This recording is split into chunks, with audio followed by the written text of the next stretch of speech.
Cette fois on est à Shanghai en 1935, soit un an avant les événements du premier, le bouc change de meuf comme de mission, mais bref, le film s'ouvre sur un numéro musical, je vous rassure on est bien dans Indiana Jones, on fait juste un petit kiff de 3 minutes, laissez kiffer les gens de temps à autre. Après ça on retrouve Indiana Jones, notre fameux héros, qui se rend dans le bar chinois du gangster Lao Che. Ce dernier doit lui remettre un diamant en échange des cendres de l'empereur Nurachi. La transaction a lieu, mais Jones boit son verre empoisonné par Lao Che. Ce dernier lui dit que pour avoir l'antidote, il doit lui remettre le diamant. Bon, à ce moment-là, Jones c'est pas le mec le plus content de la terre, du coup il pointe son couteau à viande sur la danseuse du bar. Le chinois il lui répond qu'il en a clairement rien à foutre, mais Jones il a un deuxième plan. En fait, le serveur depuis le début c'est son poteau, et il pointe une arme sur Lao Che, mais il se fait tirer dessus par un des assistants du camp adverse et meurt dans d'atroces souffrances qui resteront à jamais inégalables. Bon non j'abuse, il meurt vite et apparemment heureux, donc alright. Bon Jones il a un ami en moins et un poison qui commence à faire pas mal effet, du coup il se dit tiens je vais jeter un piquet de viande en feu sur un des mecs. C'est vraiment ce qu'il fait. Ça déclenche un mouvement de panique dans l'assemblée et tout le monde se rue vers la sortie. Bon après ça part en couille, il y a une fusillade, la meuf opportuniste essaye de récupérer le diamant et Jones court tel un chien en rut vers l'antidote. Finalement il se cache derrière un bouclier géant et il s'échappe de la salle avec la meuf, qui s'appelle Willy d'ailleurs. La meuf, elle a caché l'antidote. Et devinez où qu'il est caché l'antidote? Bah oui, dans ses ins.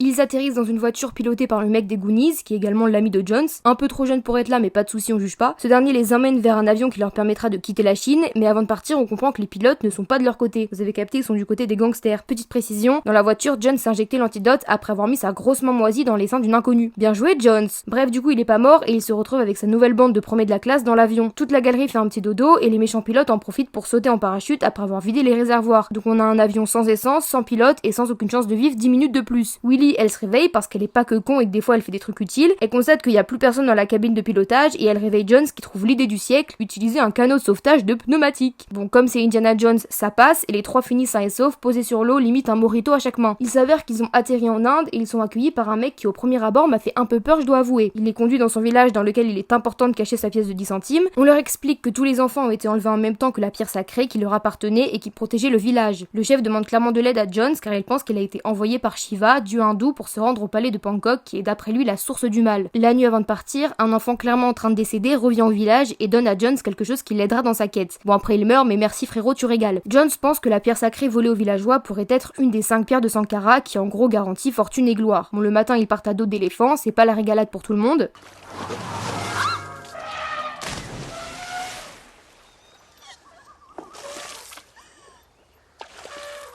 Ils arrivent le jour d'après et sont accueillis par Chatarlal, le premier ministre du Maharaja. Au cours du banquet avec plein de bons produits locaux, Jones pose des questions sur le sort des enfants du village et sous-entend que la secte des Thugs, une confrérie d'assassins professionnels en Inde du 13e au 19e, pourrait être mêlée à l'enlèvement. Mais le premier ministre lui fait comprendre que cette secte c'est du passé et que leur royaume est sage et loin de tout ça. Au fait, Willy veut pécho le Maharaja pour son argent mais elle apprend que c'est un gosse, du coup elle a moins envie. C'est le soir, tout le monde retourne dans son appartement, Jones va voir Willy qui lui fait encore un caprice mais vu qu'il lui ramène des fruits elle lui pardonne. Ils s'embrassent mais il refait le charreau affamé, du coup elle est pas contente. Ils s'embrouillent, ils retournent chacun dans leur chambre, attendant tous les deux que l'autre vienne le voir. Mais alors que Jones se décide à refaire le premier pas, il se fait attaquer par un homme qui tente de l'assassiner. Au final, c'est lui qui finit pendu au ventilateur du plafond. Jones va dans la chambre de Willy pour vérifier qu'aucun autre malfrat ne s'y cache. Il pousse sur les seins d'une statue, décidément, et une entrée s'ouvre. Sur les murs, il trouve le même dessin qu'il y a sur son papier. Pas de doute, c'est le chemin à suivre. Il entre avec 2001, le gosse des Goonies, mais tous deux se retrouvent bloqués dans une pièce dans laquelle le plafond rempli de pics s'abaisse. En gros, ils sont sur le point de crever et ont besoin de Willy. Elle, c'est la pire. Elle met un siècle et demi à arriver parce qu'elle a peur d'absolument tout ce qui existe et aussi parce que c'est une femme donc forcément elle crie plus qu'elle ne dialogue. Elle finit quand même au dernier moment à appuyer sur un bouton et à sauver la galerie. Bon, ils finissent par arriver jusqu'à un temple souterrain où des thugs dirigés par le grand prêtre procèdent à un sacrifice humain en l'honneur de la déesse maléfique Kali. On comprend que le prêtre qui possède 3 pierres de Sankara a réduit les enfants du village à l'esclavage afin qu'ils creusent pour lui dans une mine pour trouver les 2 pierres de Sankara qu'il manque. Bon, jeudi après-midi en Amérique du Sud finalement, rien d'hyper inquiétant. Jones il a encore cru c'était la braderie, il vient prendre les pierres comme au marché aux puces et du coup il se fait capturer. 2001 et Willy également. 2001 tente d'aider Jones mais il se prend une bastos des familles et Jones est forcé de boire une potion fait du sang de Kali qui le fait aveuglément obéir au prêtre. 2001 est ajouté aux esclaves de la mine et Willy doit être sacrifié par Jones.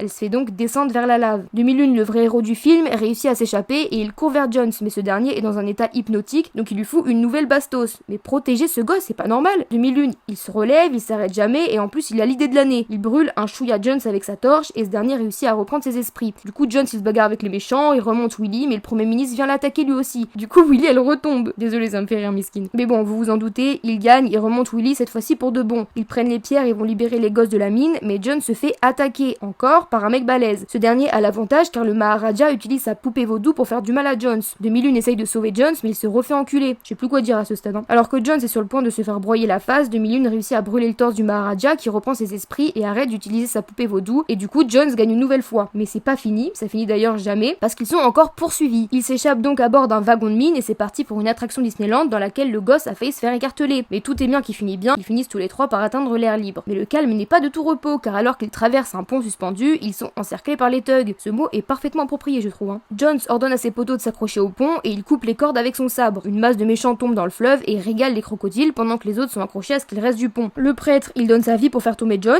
et les autres aussi apparemment, mais il finit par chuter finalement dans le fleuve telle une merde humaine et se faire dévorer par nos potes les crocs. Jones a réussi à sauver une pierre et une troupe de soldats de l'armée des Indes finit par arriver. Un peu tard, mais ok. Ils arrêtent les thugs restants, on sait pas où c'est qu'il est Jones, mais finalement surprise, il remonte la gueule enfarinée avec sa pierre, il rentre tout ce village avec la pierre sacrée et les enfants, tout le monde il est content et heureux et la pierre est remise dans son socle. Finalement, Jones se demande à Oui si elle a besoin de lui et son aide pour rentrer chez elle. Elle lui dit en résumé va te faire enculer, je veux pas de toi. Bon en résumé, elle lui dit pas comme ça non plus. Mais alors qu'elle commence à s'éloigner, Jones la rattrape avec son lasso, alors qu'elle avait dit non quand même. Et en plus c'est quoi, une vache pour l'attraper avec ton vieux lasso? Bref, à Skip ça marche quand même, ils s'embrassent et tout est bien qui finit bien. Après on sait qu'il finit avec Marion, donc calmons-nous quand même. Voilà, bisous.